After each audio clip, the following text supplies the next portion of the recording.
Inspired by a small beading sample that looked like a blossom, Linda Garbe and Nancy Seidler created a sculpture. Nancy did the Kumihio beading and Linda the Polymer pieces. As the sculpture evolved, Linda was inspired to write this story.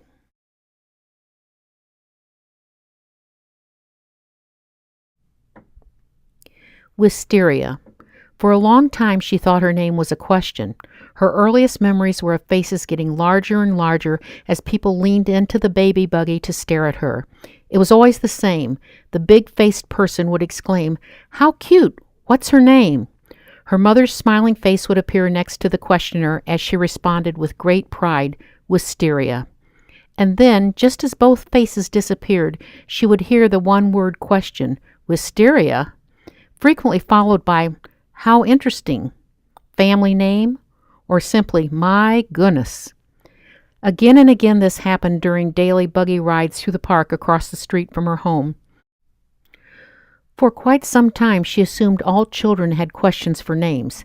It was not until she encountered other children that she discovered some names were not questions.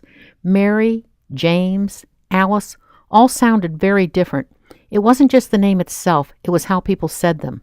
And so began years of wondering if different was good or bad. For a time she pondered addressing her concerns by using a nickname. She discarded the idea after considering Wis or Tyria. While they weren't questions, they did not resolve her concerns. Having dismissed those options, Wisteria Alexander Kemp contemplated using her initials, W.A.K. This too lacked the cachet she longed for. For a short time she pondered how marriage might save her. If she married a Mitchell, her initials would be W.A.M., not significantly better than W.A.K. Having considered all options, she gave up on the idea that marriage could save her. Other kids called her Flower, or worse yet, Blooming Idiot. By the time she was in high school, she went to great lengths to fit in. She was always color coordinated. The color of her sweaters and skirts matched perfectly, not to mention her Capezio shoes. Her bouffant hair was perfection. She was smart, and this made things worse. Just one more way she was different from most kids in her class. She had to admit her name made her stand out. There were many Susans, Cindys, and Barbaras, but she never met another Wisteria. For a long time she wanted to fit in, but gradually she realized there were moments when she was secretly proud she was different. She kept this to herself, still unsure if different was a good thing. This constant musing and mulling about her name kicked into high gear in the middle of her high school biology class. Mr. Cook was once again telling a story. She was shocked when he began. There is a wisteria vine in Sierra Madre, California, that weighs 250 tons. Could it get worse? She could feel all eyes on her, and she could just imagine what was in store. While she was not one bit overweight, she was certain from this moment forward the mere mention of her name would bring up images of a giant, massive, overweight wisteria. She prayed he would stop, but he went on. The wisteria plant is a member of the pea family. She made a sincere attempt to become invisible.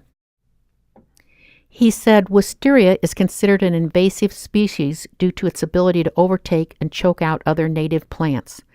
Finally, some good news. There was a chance she could choke every other kid in the class. She could be powerful. This thought lifted her spirits. She noticed Mr. Cook glance at her frequently as he talked. His glances were oddly reassuring, and he went on. Wisterias are vigorous, twining vines. Among their attributes are hardiness, vigor, longevity, and the ability to climb high. They can climb as high as 66 feet above the ground. And then he returned to talking about that 250-ton wisteria vine. He said it was planted in 1894 and now covered more than 1 acre of land. He ended his story saying, "Wisterias are amazing." And finally she had her answer. Different is good.